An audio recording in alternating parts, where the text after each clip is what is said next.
The Bulldogs just picked up the best recruit in their recruiting history. The rich just got richer. I don't even know where to start. Usually I start off by breaking down the player, telling you a little bit about the player, but being a high schooler out in Arizona, I do not know too much about this kid.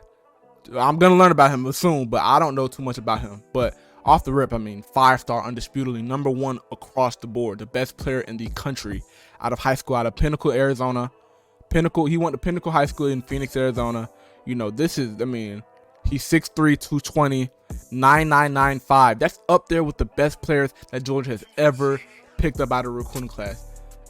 Only dude I can think of higher is Justin Fields, because he was dang near perfect prospect as well. But that didn't work out. Hopefully this could work out, because this is huge for us. Ladies and gentlemen, you have it right here. Number one, Justin Fields. Number two, Dylan Raiola. That is big time, and that is something that we have to applaud ourselves for, because when it comes to quarterbacks at Georgia, they're usually on the weaker side. Well, I don't want to put it like that, because Stetson Bennett was great. I forgot the dude. He played for Buffalo. But, the quarterback situation at Georgia is always shaky. We always have 5-stars everywhere. Corners, receivers, D linemen. We have them everywhere, but we haven't had that Heisman level quarterback in a minute. We haven't had a Caleb Williams. We haven't had a Bryce Young level quarterback in a minute. A Trevor Lawrence. We haven't had that. You know what I'm saying? So we already have the defense. We have the offense. We have the skill players. We're talented everywhere else, but now we just picked up a quarterback. The rest of the country is terrified right now. Just take a look at Georgia's recruiting class. They haven't even started their senior year yet. We haven't even hit summer yet, and we already have 3 5-stars. This class has potential to be scary. But we also have to look at this. Ryan Puglisi, all right, a quarterback out of Connecticut. I've heard he has a big arm, 6'3", 205. That's another thing we have to look at. But the thing is, he's already said he's a dog. All right, he wants to be a dog for life. He wants to be a dog. He doesn't have any plan on transferring. So that's a really good sign. He's gonna have to battle it out with Dylan.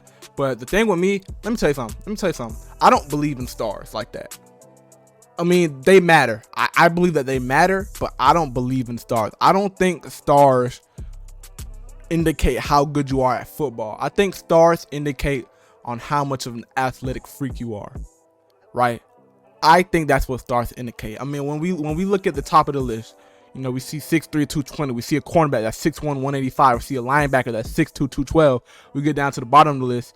Athlete, 5'9", 170. This is a big receiver, but I just feel like stars aren't. I don't know how to put it. I don't think stars ain't gonna tell you how good you're gonna be in college. We've seen 5-stars flame out. We have seen 5-stars flame out in college. We've seen 5-stars not get drafted. It matters, because a lot of 5-stars do get drafted, but it's not guaranteed. So I am not over here automatically glazing Dylan Raiola.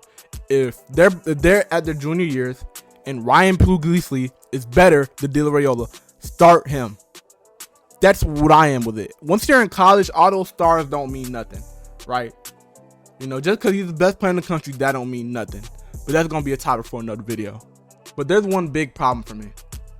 The quarterback room at Georgia is stacked, all right? As of right now, we have Carson Beck, Gunnar Stockton, and Brock Vandagriff. These were all 4 to 5-star recruits coming out of high school, right?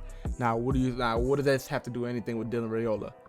First, I'll start with Carson Beck. I'm kind of scared that Carson Beck. Okay, well, I'm not kind of scared, but there is a world where Carson Beck comes back to Georgia next year.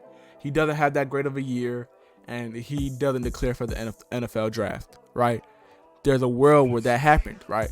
And if he does that, Dylan Raiola and Ryan Puglisi, is that how you say it?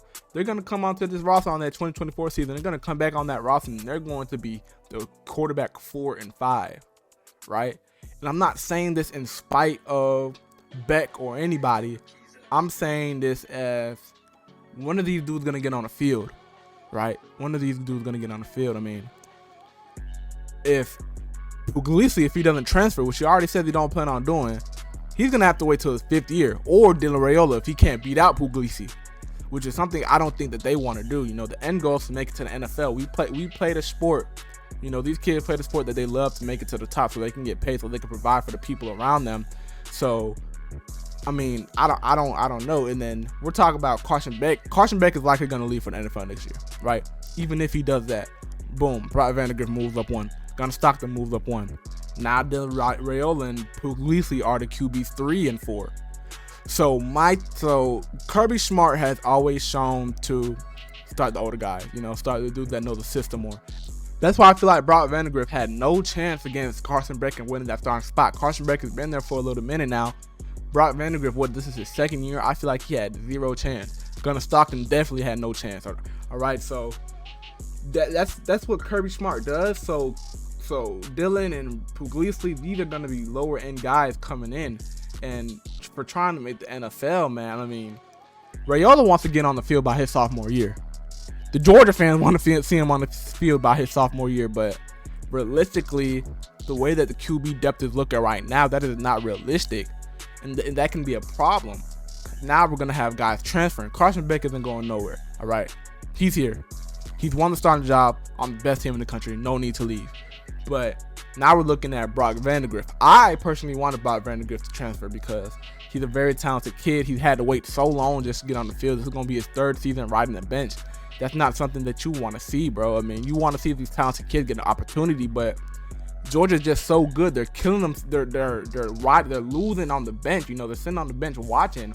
There's nothing wrong with that, of course, but these kids are good enough to play. And then you got Gunnar Stockton. He's going to be a sophomore, has no chance of touching the field this season unless they're blowing somebody out by 70. Even if they never make it quarterback 3, they might make it a quarterback 2. They never make it a quarterback 3.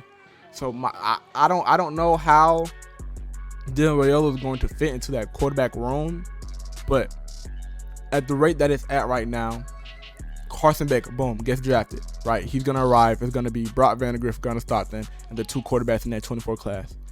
So you're gonna have Brock Vandagriff. He's gonna be playing. He's gonna play for about a year. I feel like he's good enough to make the NFL off 1 year, but you never know. He could not be either. He might have to stay a couple years, right? I mean, it's just going to be that Stetson Bennett situation all again, just because they have so many quarterbacks, not because of the draft. They have good quarterbacks in every year. They did a really good thing by not picking up a quarterback in that 23 draft. They missed on Arch Manning. That would have been another bad situation too. More quarterbacks on quarterbacks, but this is the best program in the country. Whatever happens. I feel like they're going to be able to figure it out. And when they do, we can continue to win championships. Let me know what y'all think in the comments, though. Thank you so much for watching. Make sure you subscribe and like, turn on the post notifications, do all that, man. We're continuing to grow. We're continuing to build a community over here. I read every comment, so make sure y'all leave y'all comments I'm going to reply to. Do all that, man. Ain't got too much else to say, man. Peace out.